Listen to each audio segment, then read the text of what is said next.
Hola, buenos días. Buenos días. Me confundí la semana pasada, así que estuve haciendo clases solo. Eh, Vamos a retomar esa materia vista, ya que era la parte terminal de los camiones.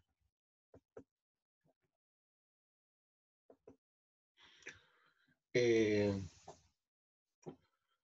Vamos a ver lo que es la transmisión eléctrica de los camiones, ¿ya? Como consecuencia de la demanda de potencia para responder a los aumentos de producción en las minas a cielo abierto, en el año 1963 la compañía americana General Electric fabricó el primer camión tolva con el sistema de transmisión eléctrica. Voy a mostrar una figura donde se representa eso a través de un esquema.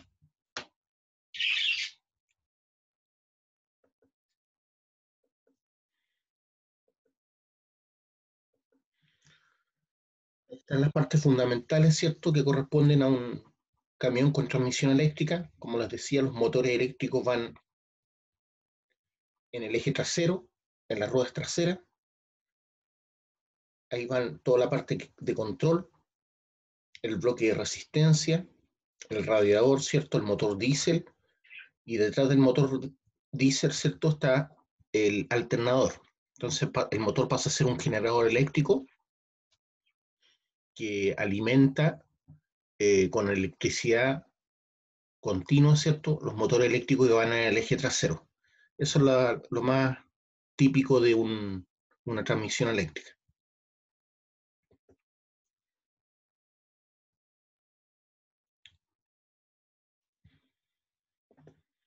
Los componentes principales de estos equipos con transmisión eléctrica son los siguientes: un generador de corriente continua de hasta 1000 HP y un alternador rectificador para las unidades de mayor potencia. La vida de esos generadores oscila entre los 12.000 y 20.000 horas y son fabricados por General Electric, Westinghouse y otra empresa que se llama Reliance Electric. Tienen un sistema de control de estado sólido. Además contienen un sistema de refrigeración para disipar el calor generado en las resistencias durante la utilización del freno dinámico. O sea, cuando el equipo, por ejemplo, tiene que bajar y se le está frenando con el mismo motor, a eso le llamamos freno dinámico. Esto va a generar electricidad, por lo tanto hay que disipar esa electricidad acumulada en forma de calor a través de unas resistencias que van ubicadas en la parte trasera del camión, generalmente detrás de la tolva. Entonces, ese es el sistema de refrigeración para disipar el calor generado en las resistencias durante la utilización del freno dinámico. Tienen motores de corriente continua en cada rueda, ¿cierto?, o en cada eje para los volquetes de mayor tonelaje. Los motores pueden ser de alto torque y baja velocidad o de bajo torque y alta velocidad. Las vidas en servicio de estos componentes oscilan entre los 15.000 y 18.000 horas. Entonces ahí uno tiene que ir viendo cada cierto tiempo cómo hacer el cambio o las mantenciones de estos equipos. El módulo motor, que incluye los engranajes de reducción y el freno, también es una parte importante. El módulo motor que incluye los engranajes de reducción y el freno. Los sopladores para los generadores y motores. Durante el desplazamiento de los camiones, los motores que se encuentran montados en el interior de las llantas traseras van conectados en paralelo al generador, ¿ya? El generador o alternador es excitado separadamente por una excitatriz que a su vez se encuentra conectada a una batería. El campo del motor está en serie con la armadura, lo que proporciona unas características de potencia, ¿cierto?, constante. Durante el frenado cambia la conexión al generador primario. La energía producida se disipa a través de un bloque de resistencias enfriadas por aire.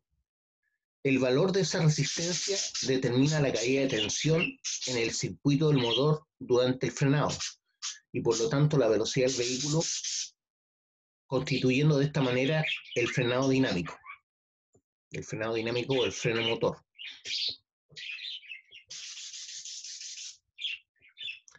Las principales ventajas de la transmisión eléctrica son las siguientes.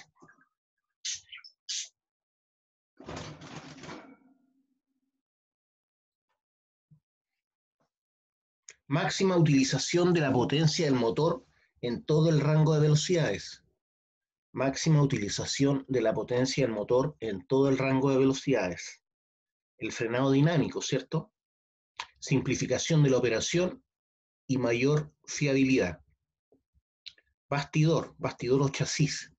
El bastidor principal o chasis es la espina dorsal del camión y está construido con elementos de acero de alta resistencia capaces de soportar los importantes esfuerzos de torsión, flexión e impacto de los numerosos ciclos de carga, acarreo y descarga. Entonces es capaz de soportar los esfuerzos de torsión, flexión e impactos de los numerosos ciclos de carga, acarreo y descarga. Tiene una sección en forma de caja y una estructura soldada y reforzada. Consta de 2 vigas cajones principales firmemente unidas por un parachoques delantero integral, un travesaño bajo el bastidor para que se una a los montajes de los cilindros de suspensión delanteros, un travesaño sobre el bastidor principal que soporta la parte delantera de la caja y sirve de montaje a la plataforma de conservación y cabina, y un travesaño tubular que absorbe las cargas de empuje y un travesaño trasero que soporta los cilindros de suspensión y pivotes de la caja. Voy a repetir esto porque tiene muchos detalles. Entonces el bastidor tiene una sección en forma de caja y una estructura soldada y reforzada. Consta de 2 vigas cajones principales firmemente unidas por un parachoques delantero integral, un travesaño bajo el bastidor para que se una a los montajes de los cilindros de suspensión delanteros. Ya esos son los amortiguadores. Un travesaño sobre el bastidor principal que soporta la parte delantera de la caja y sirve de montaje a la plataforma de conservación y cabina, y un travesaño tubular que absorbe las cargas de empuje y un travesaño trasero que soporta los cilindros de suspensión y pivotes de la caja. Voy a mostrar un esquema donde se ve el bastidor y sus partes principales.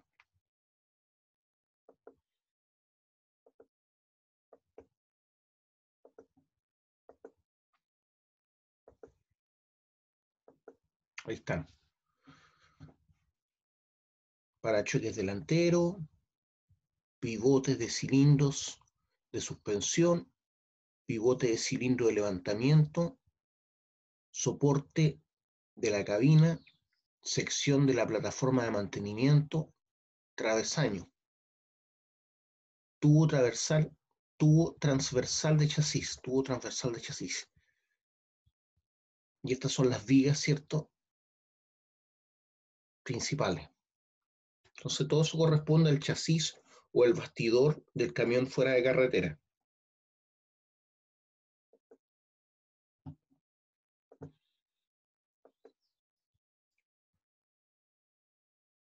La resistencia de los aceros de las secciones suele ser de 6.500 kilopascales y la de las secciones fundidas de 5.000 kilopascales. Los aceros utilizados son de composición de grano fino. Además de tener una alta resistencia a los impactos, soportan muy bien las bajas temperaturas que normalmente se encuentran en los lugares de trabajo y presentan una gran facilidad de reparación si requieren técnicas especiales de soldadura. Entonces, presentan una gran facilidad de reparación si requieren técnicas especiales de soldadura.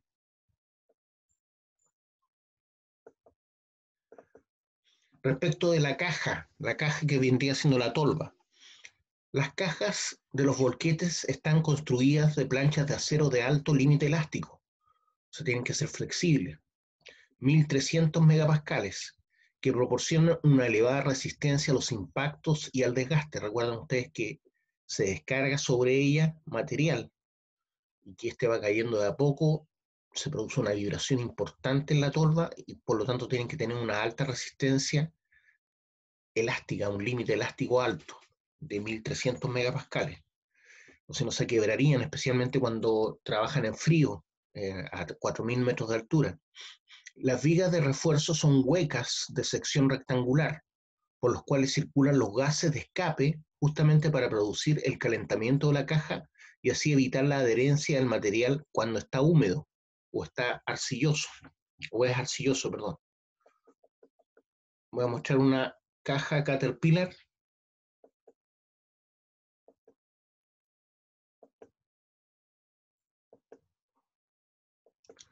Ahí tengo una caja de volquete Caterpillar con sus partes, ¿cierto? Hay un declive hacia el frente, para evitar que el material caiga cuando van subiendo por pendiente. Y también hay un declive lateral para que el material se tenga a mantener en el centro. O sea, por los lados hay un declive y también hay un declive hacia atrás. Esa es la característica de las cajas o de las tolvas de los volquetes.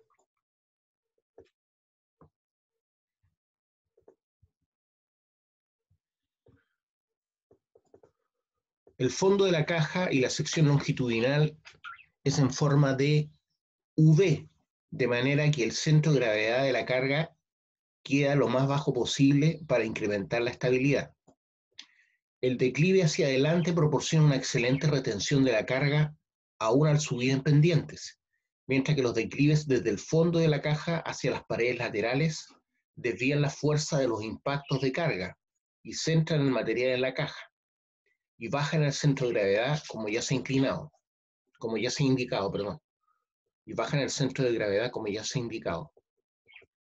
En cuanto al sistema de volteo, este suele ser el convencional con un vuelco trasero mediante la elevación de cilindros hidráulicos, generalmente son dos, con el fin de reducir el efecto de los impactos durante la carga y los desgastes por abrasión. Se han hecho intentos de revestir las cajas de los volquetes con cauchos especiales. La experiencia demostró que los resultados no eran del todo satisfactorios y en la actualidad se ha llegado a algunas cajas especiales en las que se sustituye el fondo de la misma por un colchón de caucho soportado por un entramado de elementos elásticos anclados en los lados de la caja. En la figura que vamos a mostrar más adelante puede verse un esquema de colocación del caucho en las denominadas cajas colgantes. Las principales ventajas de este tipo especial de cajas son ahorro de peso en la caja en varias toneladas, ¿cierto? Incremento de la carga útil, mejora en el consumo de combustible, ¿cierto? Al ser más livianas.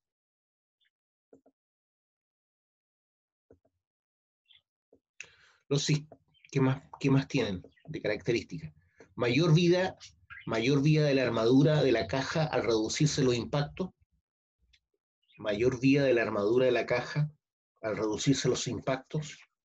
Eliminación de la tendencia de adherirse a la caja de algunos materiales y mejores condiciones de trabajo del operador al reducirse los impactos y el ruido. Todo esto cuando están cubiertos por una especie de goma, ¿cierto? En un entramado metálico. No sé cuál es la caja, cómo es, las voy a mostrar ahora.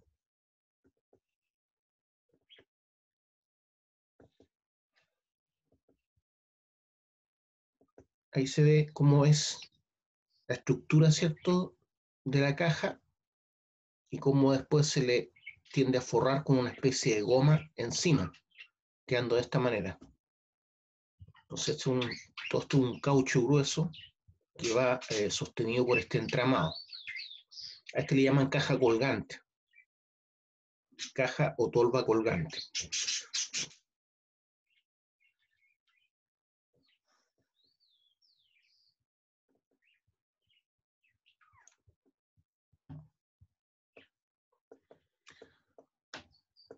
Los sistemas de suspensión deben ser simples, duraderos, eficaces y de fácil mantenimiento.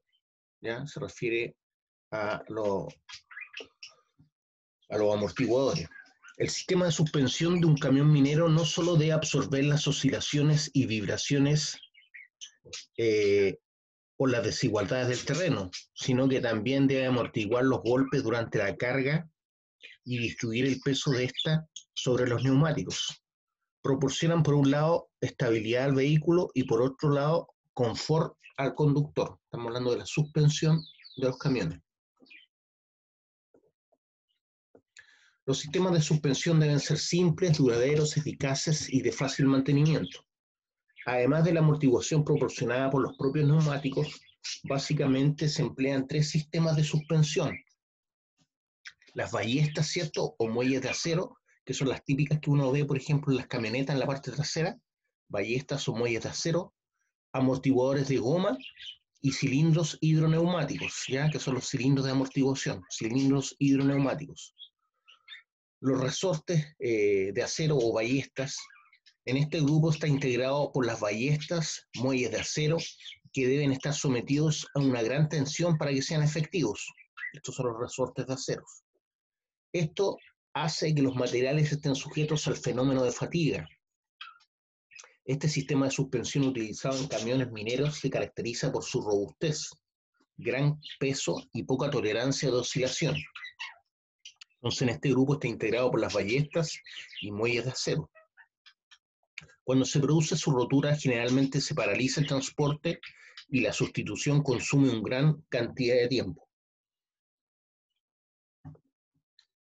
Su uso es cada día menor y se centra primordialmente en los volquetes antiguos con capacidades inferiores a 75 toneladas.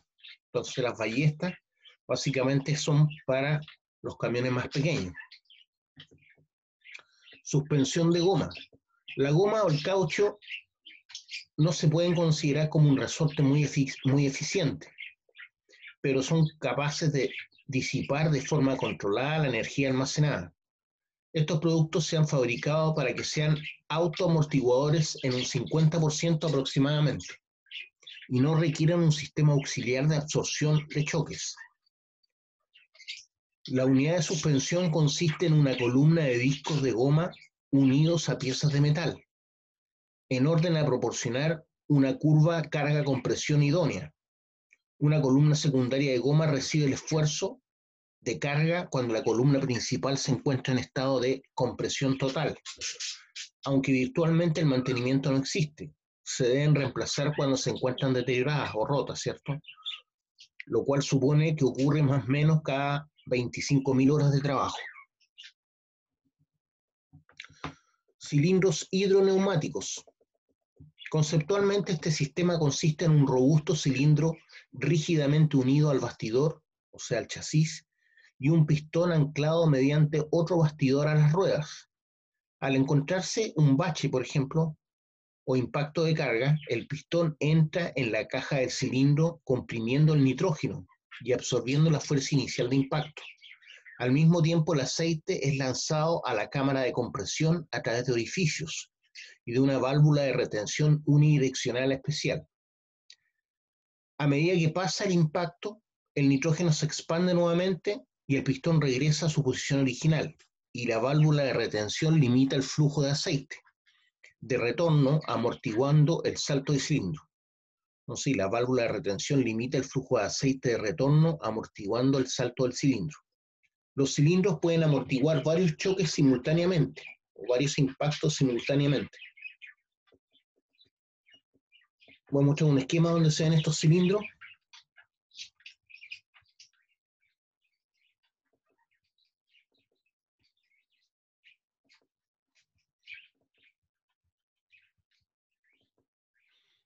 Entonces aquí tengo a la izquierda un amortiguador de goma típico con sus partes constituyentes, cilindro interior, cilindro exterior, casquillo, varilla guía, amortiguador de la carga. Ahí está anclado al bastidor, ¿cierto? Brazo de dirección, amortiguadores para rebotes. Sería un amortiguador de goma. Y el amortiguador hidroneumático, que es el último que estábamos leyendo, ahí está su vástago, ¿cierto? Caja del cilindro, cámara de amortiguación, donde va el nitrógeno. es un amortiguador hidroneumático.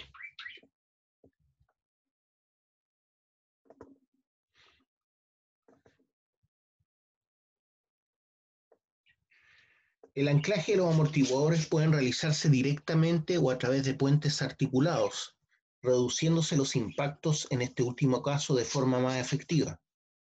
En algunos modelos se dispone conjuntamente de puentes articulados en las rótulas situados en el chasis y barras posicionadoras que facilitan el mantenimiento de la horizontalidad del cuerpo de los camiones. Debido al cinematismo, ¿cierto?, al movimiento del camión, a pesar de su circulación por terrenos irregulares.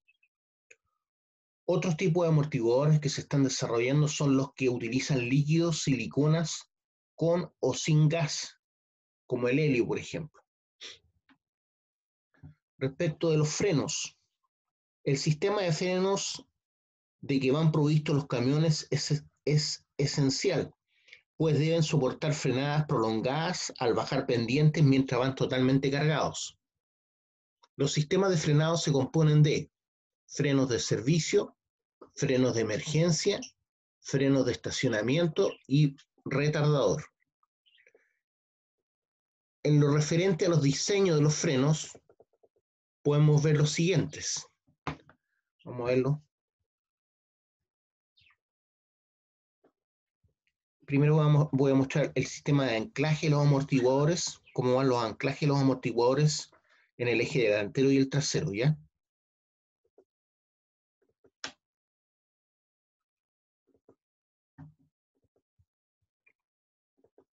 Ahí se ve cómo van anclados, ¿cierto?, los amortiguadores en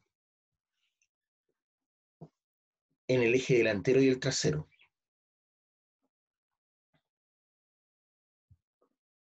Aquí se ven los amortiguadores hidroneumáticos, ¿cierto?, anclados en el eje trasero. Estos son los que van en el eje delantero. Así va el anclaje de estos a su bastidor.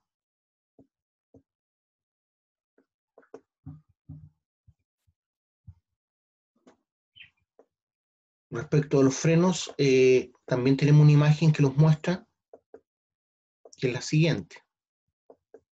Los tipos de freno. Tengo discos múltiples, el de zapatas, estas se extienden, ¿cierto?, para frenarse en una especie de cilindro que va unido a la rueda, y estos son de disco simple, ¿ya? Estos son los tipos de frenos de los camiones fuera de carretera. Discos múltiples, zapatas y disco simple. Los de discos múltiples son autoajustables y en un baño de aceite, que es enfriado por medio de un refrigerador de agua. Los de zapata están constituidos por unos resortes y unas zapatas que al expandirse actúan sobre la superficie interna del tambor cilíndrico. Y los de disco simple con un conjunto de pinzas que actúan sobre un disco solidario al eje. Repito esto. Los de discos múltiples son autoajustables en un baño de aceite que es enfriado por medio de un refrigerador de agua. Los de zapata están constituidos por unos resortes y unas zapatas que al expandirse actúan sobre la superficie interna de un tambor cilíndrico. Y los de casco simple con un conjunto de pinzas que actúan sobre un disco solidario al eje. El mecanismo de accionamiento de los frenos de servicio está constituido en la mayoría de los volquetes por un pedal que actúa sobre circuitos independientes de aire a presión, uno por cada eje, actuando estos a su vez sobre sendos circuitos hidráulicos, asimismo independientes a través de cuatro bombines. Asimismo son independientes a través de cuatro bombines, uno por cada rueda, de forma que si falla alguno de ellos, la otra rueda de este eje actúa de freno. De forma que si falla alguno de ellos, la otra rueda de ese eje actúa de freno. En algunas marcas existe la posibilidad de anular los frenos delanteros, pero en la mayoría los frenos de servicio actúan siempre sobre los dos ejes, como ya se ha indicado. El sistema de frenos de emergencia consiste en la aplicación de los frenos de servicio, generalmente con los de aparcamiento, en caso de caída anormal de presión del aire comprimido, ¿ya? Entonces, el sistema de frenos de emergencia consiste en la aplicación de los frenos de servicio, generalmente con los de aparcamiento, en caso de caída anormal de presión del aire comprimido. O sea, si hay una rotura, ¿cierto?, en donde se escape parte del aire comprimido, ocurre eso. En cuanto al sistema retardador, consiste en actuar de forma modulada sobre los frenos traseros de servicio, que al ser de discos múltiples y refrigerados por aceite, permiten una operación continuada con seguridad. En algunos modelos el retardador también actúa sobre la transmisión automática, permitiendo apurar más las marchas sin que se realice el cambio a una velocidad superior. Y por otra parte, adelantando el punto normal de entrada de una marcha corta. Esto incrementa la capacidad de frenado del motor. Algunos modelos disponen del sistema denominado freno al convertidor o Torque-Matic, que es un frenado dinámico situado entre el convertidor y la transmisión. En el eje que une el convertidor y la transmisión, montan una turbina que gira en vacío dentro de una caja estanca. El eje del convertidor, la turbina y la transmisión siempre giran solidarios. Cuando se acciona el retardador, se da entrada al aceite del circuito convertidor-transmisión en la caja en la que está la turbina que giraba en vacío. Entonces, cuando se acciona el retardador, se da entrada al aceite del circuito convertidor-transmisión en la caja en la que está la turbina que giraba en vacío. Al tener que seguir girando ahora, ya dentro de una caja llena de aceite, sufre un frenado en su velocidad de giro. O sea, el mismo aceite lo frena por el roce. Frenado que aprecia la máquina en su velocidad de marcha. El aceite que se introduce en la caja es derivado a un refrigerador posteriormente. ¿Qué podemos decir acerca de la dirección y los sistemas hidráulicos de estos camiones? La dirección es totalmente hidráulica, llevándose a cabo la última acción mediante dos cilindros hidráulicos gemelos de doble acción independiente. Estos cilindros hidráulicos están insertos dentro del sistema hidráulico general que agrupa los cilindros de elevación de la caja y cuyo aceite atraviesa los discos traseros de freno refrigerándolos. Este sistema hidráulico general es independiente de los dos circuitos autónomos y estancos que actúan sobre los frenos delanteros y traseros. El sistema hidráulico se activa por medio de una o dos bombas en paralelo, según los fabricantes, que están funcionando siempre, tanto para girar la dirección como para levantar la caja o la tolva, ¿cierto? Si se dispone de dos bombas y hubiese una avería en cualquiera de ellas, la otra siempre puede alimentar la dirección, aunque no podrá levantarse la caja. Por otro lado, la transmisión dispone de otra bomba y circuito totalmente independiente, que mantiene el flujo del convertidor, caja de cambios y el refrigerador. Los cilindros hidráulicos de la dirección actúan sobre el mecanismo direccional por medio del varillaje correspondiente. ¿Cómo es el sistema hidráulico? Un esquema del sistema hidráulico, se lo voy a mostrar a continuación.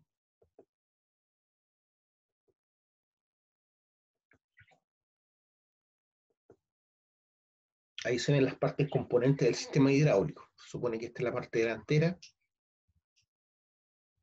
Eso es lo que permite direccionar, ¿cierto?, el eje delantero a través de la ayuda de estos cilindros hidráulicos, los tirantes de acoplamiento, ¿cierto?, que permiten poder girar hacia la izquierda o hacia la derecha,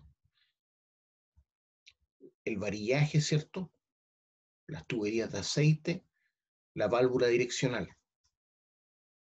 Esas son las partes componentes del sistema hidráulico de dirección.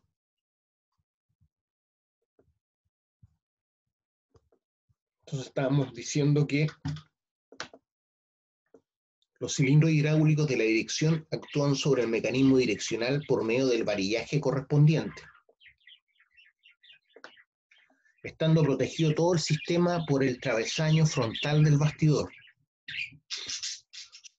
Como dirección de emergencia, algunos fabricantes disponen un motor eléctrico que activa a su vez la bomba hidráulica de dirección, capaz de actuar sobre los cilindros de dirección, aunque el motor se pare de forma fortuita en plena marcha.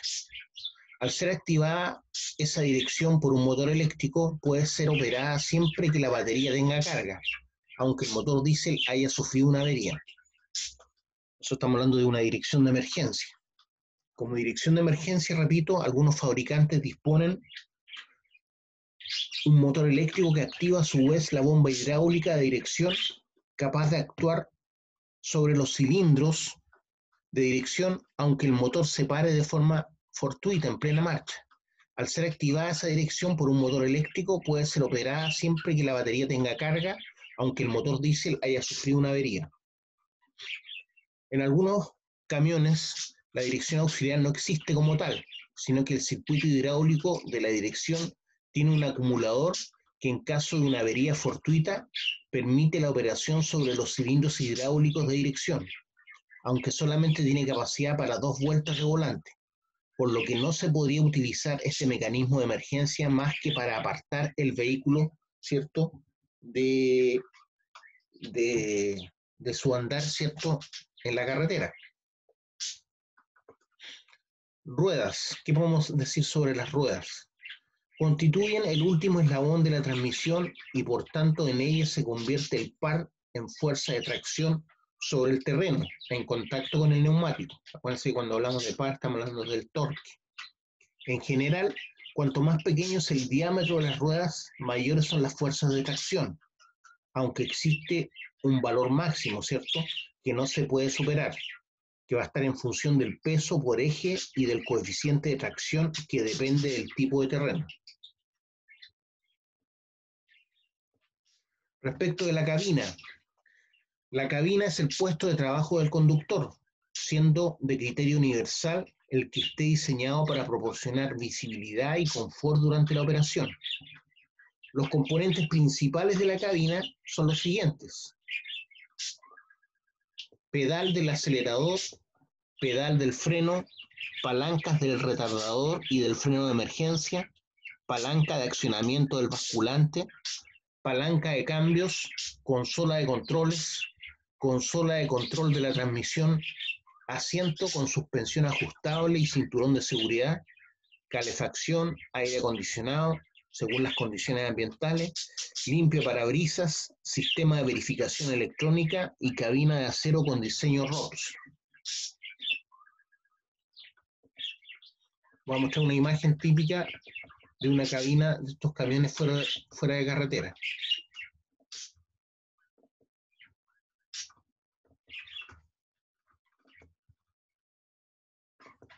Ya, esta es la cabina típica, ¿cierto?, con sus partes. Tengo el control de retardador, mano derecha, tablero del sistema monitor, control del freno secundario, volante de dirección, almohadillado ajustable, aquí va el asiento, ¿cierto?, palanca de cambios, controles de aire acondicionado y deflectores de flujo, control de la señal de dirección y de las luces de emergencia, que sería esta parte que está acá. Entonces es el interior de un volquete o camión fuera de carretera.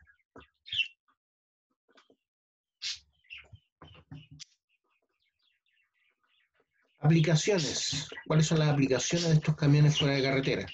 Los volquetes se emplean como unidad de transporte en las explotaciones mineras convencionales y en los movimientos de roca y de tierra en obras públicas.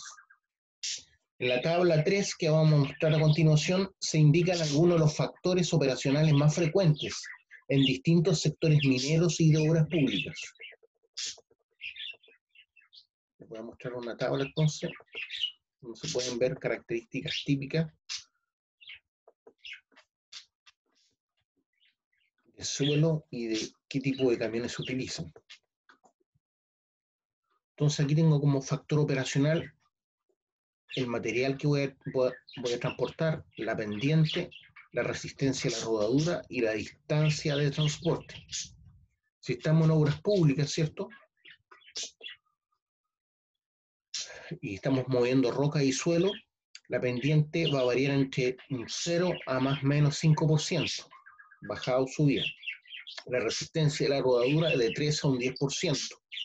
Y la distancia en obras públicas idóneas para transporte tiene que variar entre 1,5 a 8 kilómetros.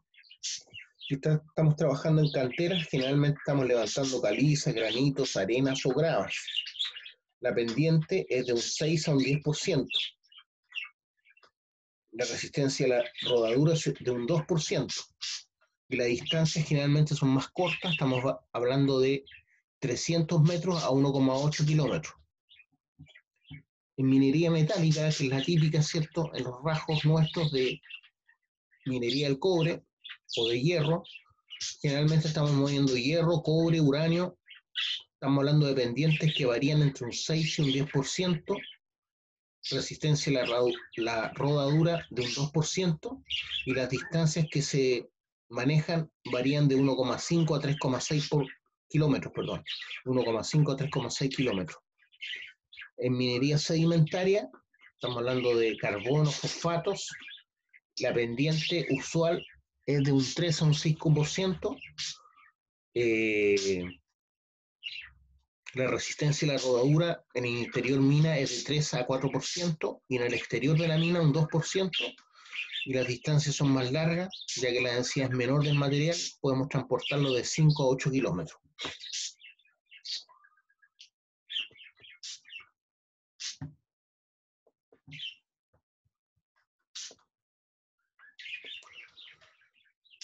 La selección entre los diferentes tipos de unidades se debe realizar en función de las características de la operación que se vaya a llevar a cabo. Por ejemplo, cuando utilizamos un volquete convencional, el material a transportar es grueso, cuando el material a transportar es grueso y con granulometría variable con la roca volada, roca tronada, ¿cierto? Entonces, cuando el material a transportar es grueso y con granulometría variable, como la roca tronada o volada, se habla del uso de un volquete convencional. Se producen impactos durante la carga, se precisa remontar fuertes pendientes, se requiere rapidez de colocación y maniobrabilidad en áreas poco amplias. Se necesita selectividad para transportar distintas clases de material. Entonces, ahí estamos hablando de camiones o volquetes convencionales.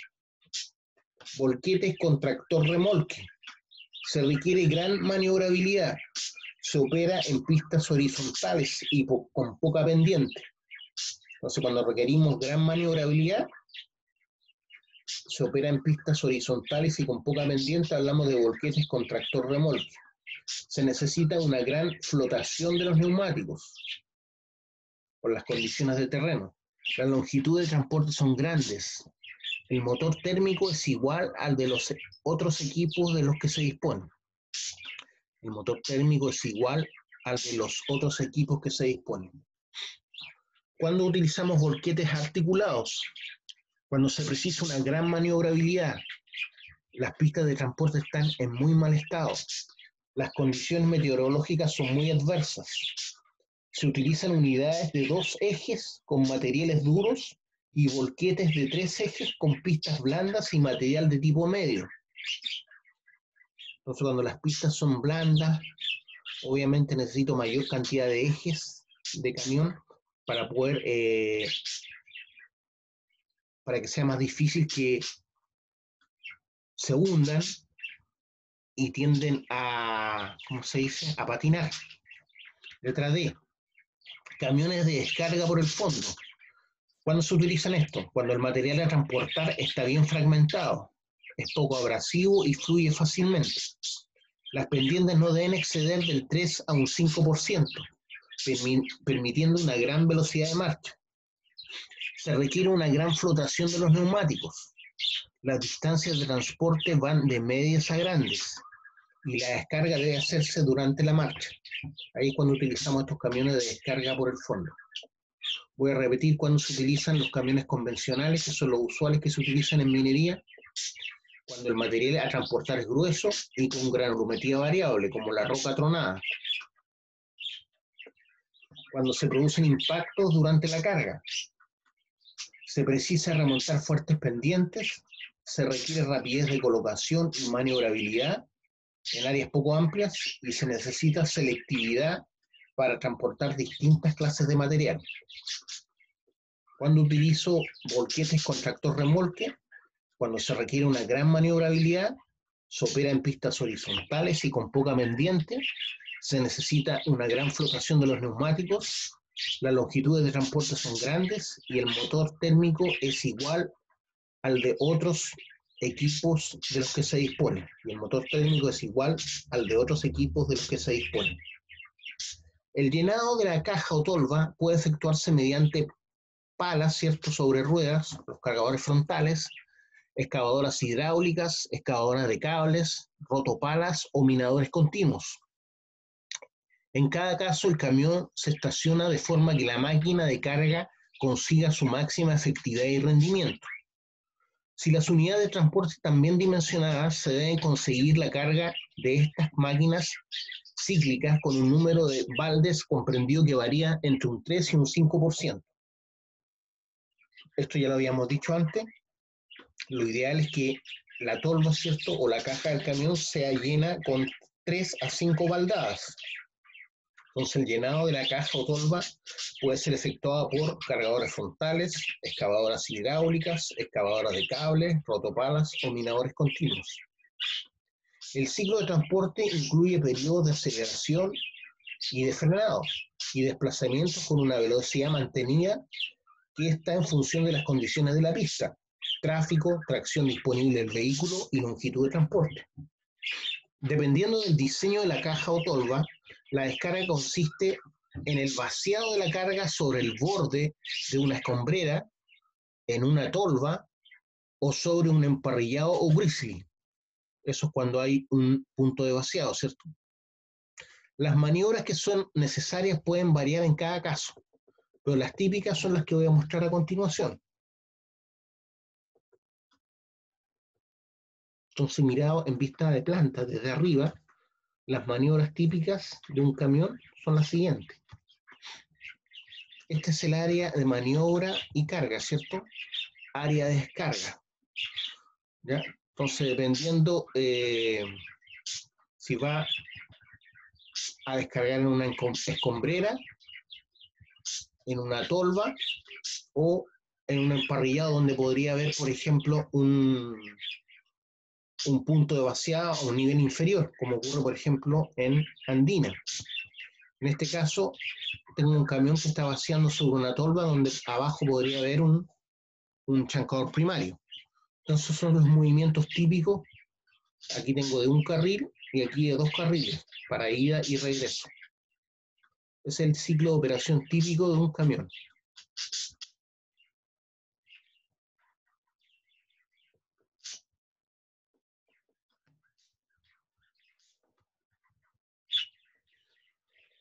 El retorno al punto de carga con el camión vacío se produce a mayor velocidad e incluye la maniobra de posicionamiento junto a la máquina de carga.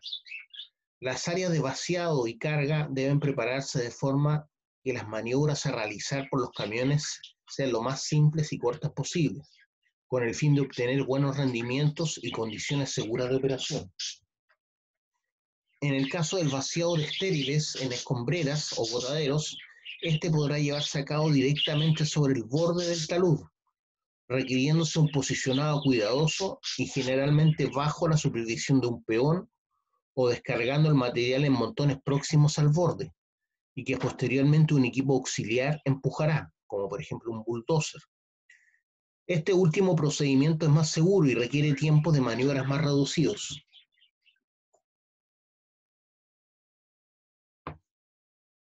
Entonces, lo que estamos viendo es la práctica operativa, ¿cierto? La práctica operativa, las operaciones básicas que se realizan con los camiones son recepción de la carga sobre la caja, transporte al punto de vaciado, descarga del material y retorno al punto de carga. Ese sería el ciclo o práctica operativa. Recepción de la carga sobre la caja o tolva, transporte al punto de vaciado, descarga del material y retorno al punto de carguío. ¿Qué más podemos decir sobre la práctica operativa?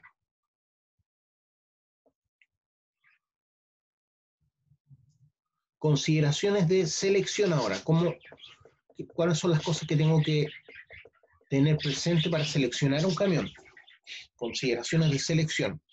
El proceso de selección de un camión se puede dividir en las siguientes fases: definición de las características básicas que voy a requerir y selección del modelo. Definición de las características básicas. La primera etapa consiste en obtener la máxima información sobre las características de la operación. Producción requerida y datos laborables de la organización. Producción requerida y datos laborables de la organización. Como por ejemplo, producción anual, cuánto es la producción anual que voy a requerir, mensual, diaria y horaria para cada tipo de material transportado.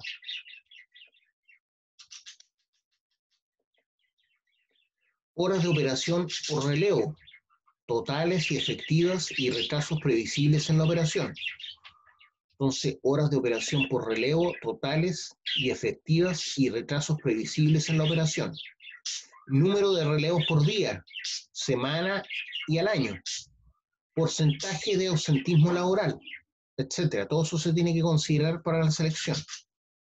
Características del material a transportar, tales como la densidad in situ y la densidad de esponjamiento.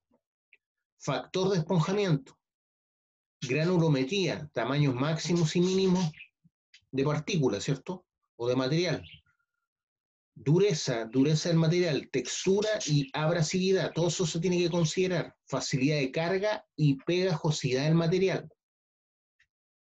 También debo considerar las condiciones ambientales, como por ejemplo el efecto de la altura sobre el rendimiento de los motores diésel, efecto de la temperatura ambiente sobre la refrigeración de los motores, efecto de la temperatura ambiente sobre la refrigeración de los motores, duración de los neumáticos y características de los aceites lubricantes.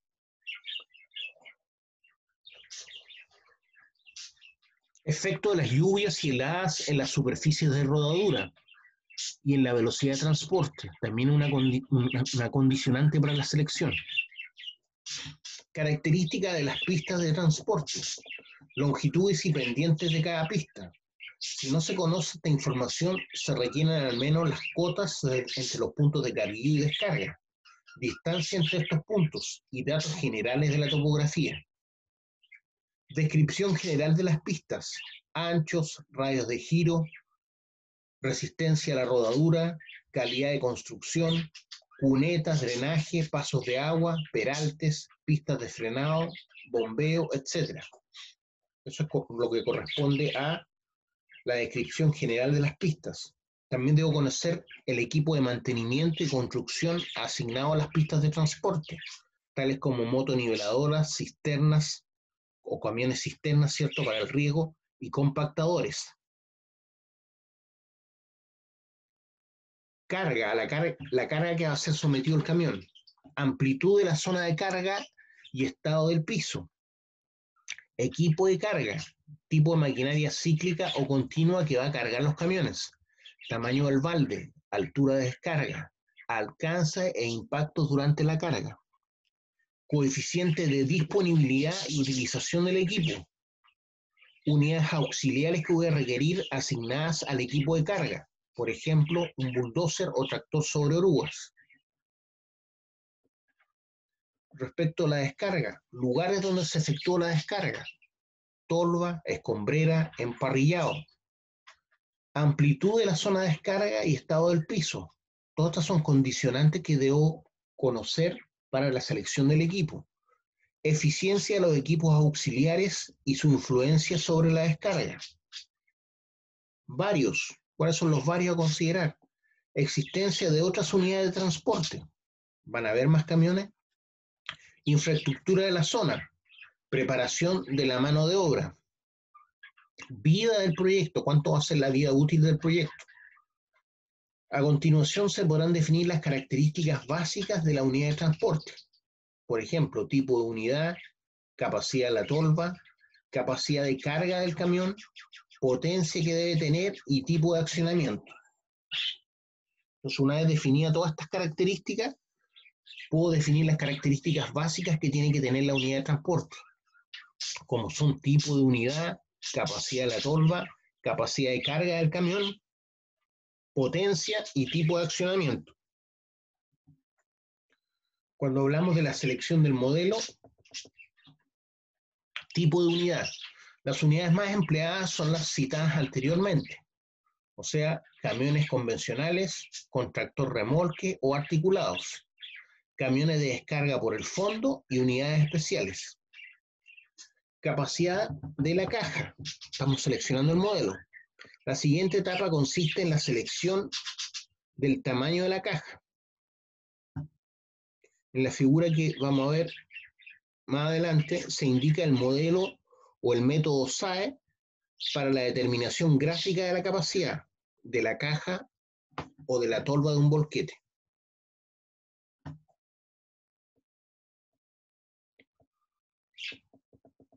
Voy a mostrar una figura donde no se ve lo que estábamos hablando.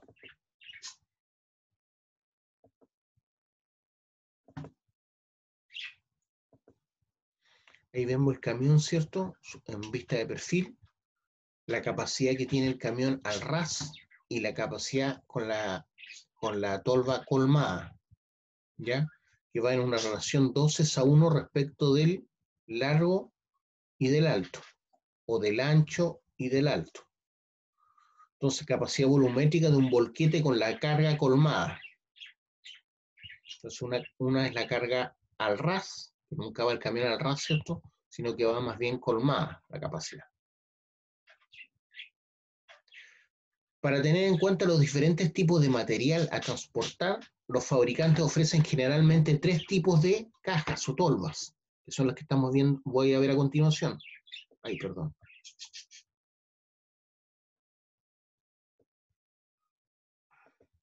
Me perdí aquí un poco. Déjenme ubicarla. Ahí estamos reanudando la grabación. Y ahora les muestro la tabla que les quería mostrar.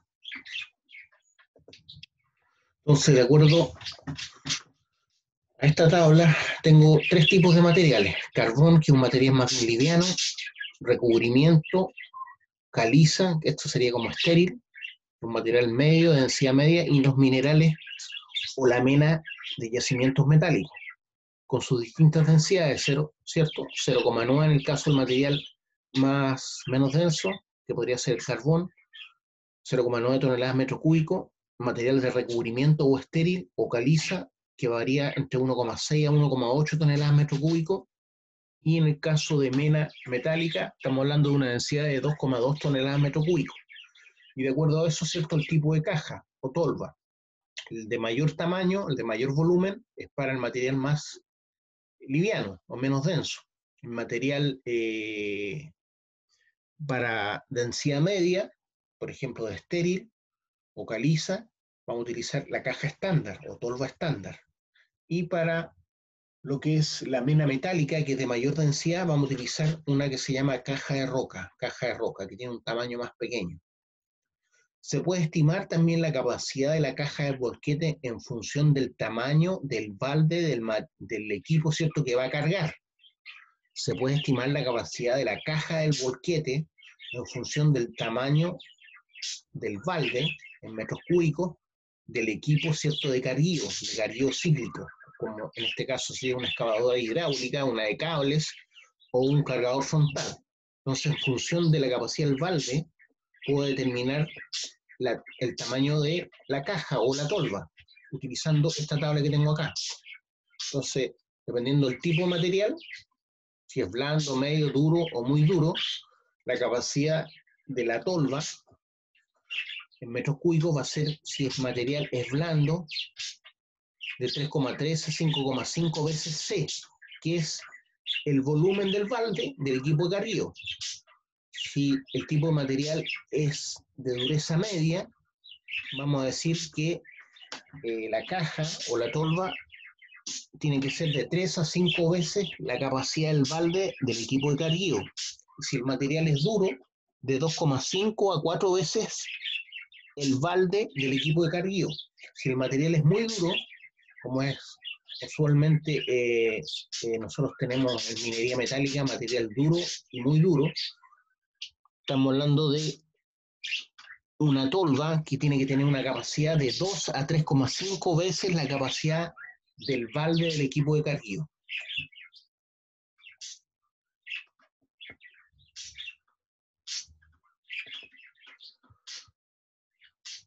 Las características que deben ser tomadas en cuenta en la selección de una caja son las siguientes. Aparte de su capacidad, ¿cierto? Tengo que considerar la estructura de la caja, el tipo de revestimiento, la forma de la caja y la retención de la carga, reparto de la carga sobre el bastidor, reparto de la carga sobre el bastidor o chasis y la altura de carga. Todos esos factores que debo tener en cuenta para seleccionar la caja, ¿cierto? La caja o la tolva, estructura de la caja, tipo de revestimiento, forma de la caja y retención de la carga, reparto de la carga sobre el bastidor y altura de carga. Capacidad de carga del volquete. Una vez conocido el tamaño de la caja del volquete y el tipo de unidad seleccionado, el siguiente paso es conocer la capacidad de carga del volquete. Básicamente consiste en determinar la capacidad de carga nominal de la unidad de transporte, teniendo en cuenta la densidad del material. A continuación se puede calcular el peso neto del equipo, conociendo la relación media existente entre ambos parámetros. Vamos a ver una gráfica en donde podemos ver esto.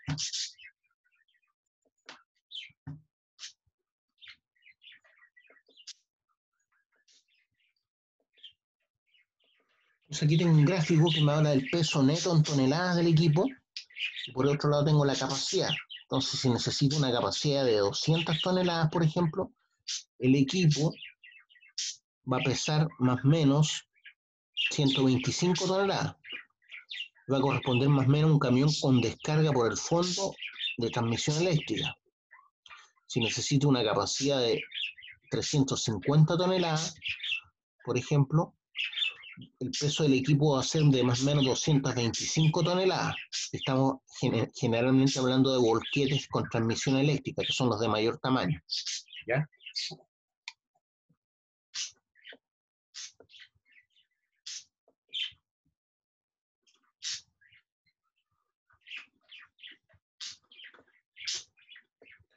Hablemos de la potencia ahora que voy a requerir del equipo, la potencia del equipo. La potencia de accionamiento está en función de la capacidad de carga y del tipo de unidad de transporte.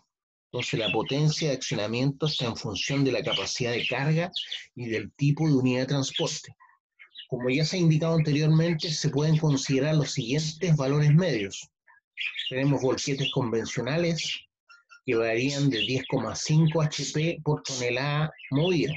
Volquetes convencionales necesitan de 10,5 HP por tonelada removida o transportada. Volquetes con tractor remolque y camiones con descarga por el fondo tienen una relación de 8 HP por tonelada transportada. 8 HP por tonelada transportada. Tipos de transmisión. Otra cosa a considerar para su selección, ¿cierto? Estamos hablando de los factores que tengo que considerar para la selección de un camión. Tipo de transmisión. La elección del tipo de transmisión, cuando se dispone de unidades alternativas de la misma capacidad, se debe hacer a partir del rendimiento y efectividad que se estima para cada una de ellas en el perfil de transporte considerado. La eficiencia de ambos sistemas es similar, en el rango que varía de un 65 a un 75%, pero la transmisión mecánica mantiene mejor la eficiencia máxima sobre una mayor variación de la potencia. Entonces la transmisión mecánica mantiene mejor la eficiencia máxima sobre una mayor variación de la potencia requerida. La transmisión mecánica tiene un aprovechamiento de la potencia del motor térmico de un 2% mayor, tal como se puede ver en una tabla que podemos ver más adelante. Por otro lado, los vehículos con transmisión mecánica tienen menor peso de dicho componente que los eléctricos, del orden de un 56%. Entonces, la transmisión mecánica mantiene mejor la eficiencia máxima sobre un mayor. La transmisión mecánica mantiene mejor la eficiencia máxima sobre una mayor variación de la potencia requerida que las transmisiones eléctricas. Y la transmisión mecánica tiene un aprovechamiento de la potencia del motor térmico, o sea, el motor diésel, un 2% mayor. Por otro lado, los vehículos con transmisión mecánica tienen menor peso de dicho componente que los eléctricos, del orden del 56%. Dicho peso afecta el rendimiento de los camiones y el consumo de combustible, ¿cierto? No obstante, en cuanto al peso total, no existen demasiadas diferencias entre un equipo de transmisión mecánica y un equipo de transmisión eléctrica. En cuanto al frenado dinámico, la capacidad es comparable en los dos tipos de transmisión, cuando se opera a velocidades mayores a 15 km por hora. Pero por debajo de ese valor actúa mejor el retardador mecánico. Para volquetes de la misma capacidad, la potencia del frenado dinámico es un 20% mayor en los mecánicos, proporcionando mayor eficiencia en condiciones extremas. El retardador de los equipos eléctricos tiene la ventaja de su mayor eficiencia de operación. En lo relativo al mantenimiento, en las unidades diésel eléctricos, los motores térmicos tienen una mayor vida útil, ya que trabajan en régimen constante de revoluciones. Pero esa ventaja se contrapone a la necesidad de disponer de mano de obra especializada al riesgo de averías de los motores eléctricos, donde voy a necesitar eléctricos y electrónicos.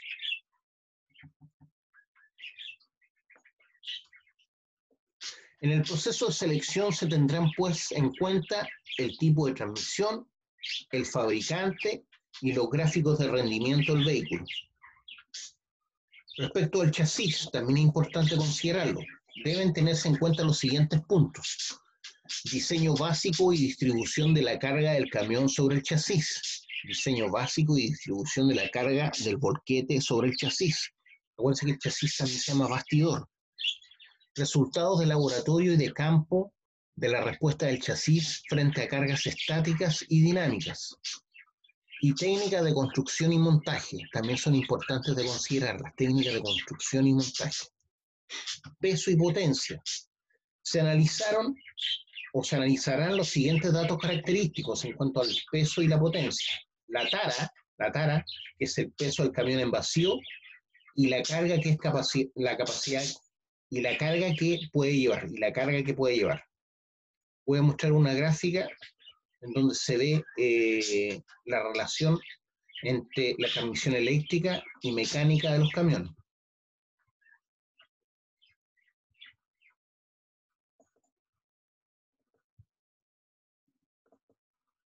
Aquí tengo una tabla en donde tenemos transmisión eléctrica y transmisión mecánica, potencia, los dos son de igual potencia, 1000 HP, pérdidas de potencia, en el caso de las pérdidas que se producen en la fricción del motor, ventilador y enfriadores, las pérdidas de potencia en fricción del motor, ventilador y enfriadores, por ejemplo, en la transmisión eléctrica se pierden 70 HP, en la transmisión mecánica 80 HP.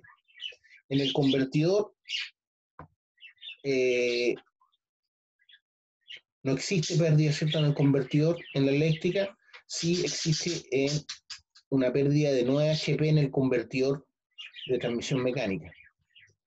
Bomba de giro de dirección, pérdidas de HP, 7 en ambos, tanto en la transmisión eléctrica como mecánica, respecto a la pérdida de potencia en la bomba de giro de dirección. Bomba de elevación, ambos pierden 7 HP en la bomba de elevación, tanto en la transmisión eléctrica como en la transmisión mecánica. Y en cuanto a la excitatriz y soplante, en el motor de transmisión eléctrica se pierden 35 HP para el enfriado, ¿cierto?, del motor eléctrico. Entonces la potencia neta que se va a utilizar realmente en una transmisión mecánica es de perdón, la potencia neta que se va a utilizar en una transmisión. En la eléctrica de 1000 HP se van a utilizar 881 HP. En una transmisión mecánica de 1000 HP se van a utilizar efectivamente 897 HP. ¿Ya? Eso solamente en cuanto a la potencia.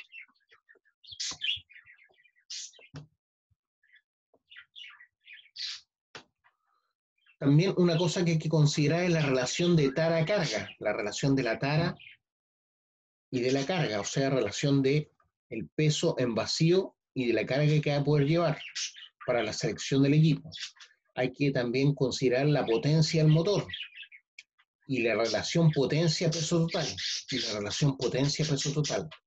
También debo considerar el tipo de motor y el fabricante. Tipo de motor y fabricante.